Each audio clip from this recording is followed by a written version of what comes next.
Mobile ছাড়াও ভবিষ্যৎ গড়ো। তুমি এখন ঠিক কোন অবস্থানে দাঁড়িয়ে আছো সেটা আমি জানি না। তুমি হয়তো একজন ছাত্র, হয়তো একজন চাকরি প্রার্থী, কিংবা কেউ একজন যে নিজের জীবনকে একটু বদলে ফেলতে চায়। কিন্তু একটা জিনিস আমি নিশ্চিত করে বলতে পারি, তুমি এখন এমন একটা যুদ্ধে আছো যেখানে তোমার সবচেয়ে বড় শত্রু হলো তোমার হাতের মোবাইল ফোন। মোবাইল আমাদের জীবনের এমন একটা অংশ হয়ে গেছে যেটা ছাড়া কিছুই কল্পনা করতে পারি না। সকালে ঘুম থেকে উঠে স্ক্রিনে তাকানো, রাতে ঘুমাতে যাওয়ার আগ মুহূর্ত পর্যন্ত স্ক্রিনে ডুবে থাকা, এই তো আমাদের জীবন। কিন্তু আমরা বুঝি না ঠিক এই স্ক্রিনটাই আমাদের স্বপ্নগুলোকে গিলে খাচ্ছে।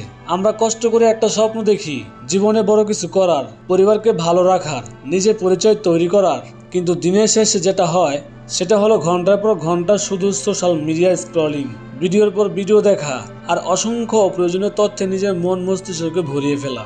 জানি তুমি বলতে পারো, ভাই শুধু বিনোদনের জন্যই দেখি, কিছু সময় তো নিজেকে দিতে হবে, তাই না?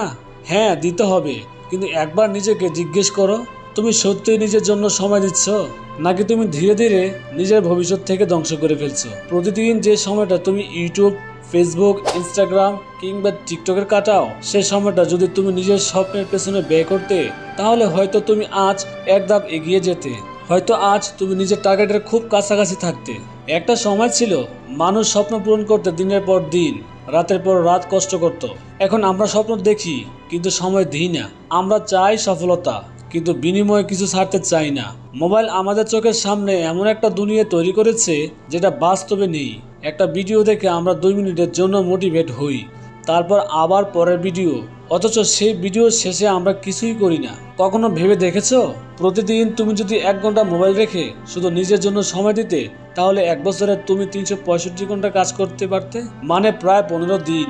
এই 15 দিনে তুমি একটা নতুন স্কিল শিখতে পারতে, একটা কোর্স শেষ করতে পারতে, একটা বই পড়ে ফেলতে পারতে, একটা অনলাইন বিজনেস শুরু করতে পারতে। অথচ তুমি করো না, শুধু কারণ তোমার সেই 1 ঘন্টা মোবাইল খেয়ে নিচ্ছে। তুমি হয়তো বলবে, সবাই তো মোবাইল ব্যবহার করে। হ্যাঁ করে, কিন্তু সবাই কি সফল হয়? না। যারা সফল হয় তারা মোবাইল ব্যবহার করে প্রয়োজন মতো, সময় মতো, লক্ষ্য অনুযায়ী। কিন্তু আমরা মোবাইলের দাসে পরিণত হয়ে গেছি। আমরা এখন এমন এক যন্ত্রের মধ্যে বন্দী যেটার ভিতরে হাজারো অপশন, হাজারো প্রলোভন। তুমি একটা ভিডিও দেখতে গিয়ে 5টা দেখে ফেলো, তুমি একটা নিউজ পড়তে গিয়ে ঘন্টাখানিক সময় নষ্ট করো, আর এভাবেই সময় চলে যায়, জীবন চলে যায়। তুমি কি জানো, আজকের দিনের সময় সবচেয়ে বড় সম্পদ? টাকা পয়সা হারিয়ে গেলে তা আবার আয় করা যায়, কিন্তু সময় একবার গেলে তা আর কোনোদিন ফিরে আসে না। তুমি হয়তো ভাবছো, আজ একটু সময় নষ্ট করলাম, কাল ঠিক করে নেব, কিন্তু এই কাল আর আসে না। এই পরে কথাটা তোমার জীবন থেকে বহু কিছু কেড়ে নেয়। একটা সময় আসবে যখন তুমি পেছনে তাকিয়ে দেখবে তুমি অনেক কিছু করতে পারতে, কিন্তু করোনি, কারণ তখন তুমি ব্যস্ত ছিলে স্ক্রল করতে, মোবাইল টিপতে। ভবিষ্যৎ গড়তে হলে প্রথমেই দরকার নিজের সময়কে গুরুত্ব দেওয়া, একটা সময় পরিকল্পনা করে কাটানো।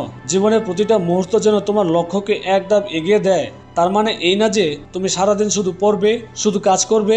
না, তুমি আনন্দ করবে, বিশ্রাম নেবে, বিনোদন করবে, কিন্তু তার একটা সীমা থাকবে। তুমি মোবাইল চালাবে, কিন্তু মোবাইল তোমাকে চালাবে না। তুমি যদি সত্যি নিজের ভবিষ্যৎ নিয়ে সিরিয়াস হও, তাহলে আজ থেকে একটা ছোট চ্যালেঞ্জ নিও। প্রতিদিন শুধু 30 মিনিট, হ্যাঁ মাত্র 30 মিনিট মোবাইল থেকে দূরে থাকো। সেই সময়টাতে পড়ো, কিছু লেখো, পরিবারের সঙ্গে কথা বলো, কিংবা একা বসে চুপচাপ নিজের স্বপ্নের কথা ভাবো। প্রথম দিন কঠিন লাগবে, দ্বিতীয় দিন মন বলবে ফিরে যাও স্ক্রিনে, কিন্তু যদি তুমি 7 দিন এই রুটিন ধরে রাখতে পারো, তুমি নিজেই বুঝতে পারবে তুমি বদলে যাচ্ছ। মোবাইল ছাড়ো মানে এই না যে তুমি প্রযুক্তি বিরোধী, বরং তুমি প্রযুক্তিকে সঠিকভাবে ব্যবহার করতে শিখছো। তুমি বুঝতে শিখছো কখন কোথায় থামতে হয়। তুমি শিখছো নিজের মনকে নিয়ন্ত্রণ করতে হয়। আর যার মন নিয়ন্ত্রণ করতে থাকে তার জীবন কেউ থামিয়ে রাখতে পারে না। আজ যারা সফল তারা সবাই কোনো না কোনো সময় নিজেদের মোবাইল আসক্তির সঙ্গে যুক্ত করেছে। কেউ জিতেছে, কেউ হারেনি। তুমি কি করবে? তুমি কি এই যন্ত্রটা দাস হয়ে জীবন পার করে দেবে, নাকি তুমি আজ থেকে একটু একটু করে নিজের সময়কে ফিরিয়ে আনবে? তোমাকে কেউ জোর করে বদলাতে পারবে না। আমি শুধু তোমাকে একটা বার্তা দিতে পারি, একটা প্রশ্ন করতে পারি, তুমি কি সত্যি বদলাতে চাও? যদি চাও তাহলে আজই একটা নতুন অভ্যাস গড়ে তোলো। প্রতিদিন সময় নির্ধারণ করো নিজের স্বপ্নের জন্য। প্রতিদিন চেষ্টা করো কিছু শেখার। প্রতিদিন একটু একটু করে সরিয়ে দাও তোমার সময় চুরি করা অ্যাপস গুলো। বিশ্বাস করো, একদিন তুমি নিজের নিজে গর্ব করে বলবে আমি পারি, কারণ আমি সময়কে সম্মান করতে শিখেছি। তুমি হয়তো তখনই সফল হবে না, কিন্তু তুমি নিশ্চিতভাবে সফলতার পথে চলা শুরু করতে পারবে। প্রতিদিন তোমার ফোকাস বাড়বে, মনোযোগ বাড়বে, আত্মবিশ্বাস বাড়বে। তুমি আর দৌড়ের সময় ধরার চেষ্টা করবে না, বরং সময় তোমার জন্য অপেক্ষা করবে। মোবাইলের স্ক্রিন যতই ঝলমেলো হোক ততটুকুই ভুয়া। আসল জীবন এই স্ক্রিনের বাইরে, আসল সম্ভাবনা তোমার ভেতরে। তোমার চিন্তা, তোমার মন, তোমার চেষ্টা, এই জিনিসগুলো তোমার ভবিষ্যৎ তৈরি করবে। আর এই সবকিছু নষ্ট করে দিচ্ছে একটুখানি ভুল অভ্যাস। তুমি যদি আজ বদলাও, ভবিষ্যৎ তোমার পক্ষে কথা বলবে। আর যদি আজকে পুরনো অভ্যাস ঘুরে থাকো, তাহলে আগামীকালও তোমার পথে হাজার মানুষ হাহাকার করে বলবে সময় থাকতেই বুঝিনি। জীবন শুধু স্ক্রিনে নয়, জীবন বইয়ের পাতায়, কাজের ঘাম ঝলে, নীরব রাতে একা বসে স্বপ্ন দেখায়। জীবন সেই মুহূর্তে যখন তুমি সিদ্ধান্ত নাও, আজ থেকে আমি বদলাবো, আজ থেকে আমি নিজের ভবিষ্যতের জন্য কাজ করব, আজ থেকে আমি আমার সময়, মনোযোগ, শক্তি শুধু সেই জায়গায় ব্যয় করব যেটা আমাকে গড়বে। বন্ধু, জীবন একটাই। তুমি যদি সত্যি চাও, তাহলে এই এক জীবনে অসাধারণ কিছু করতে পারো। শুধু দরকার একটা সিদ্ধান্ত।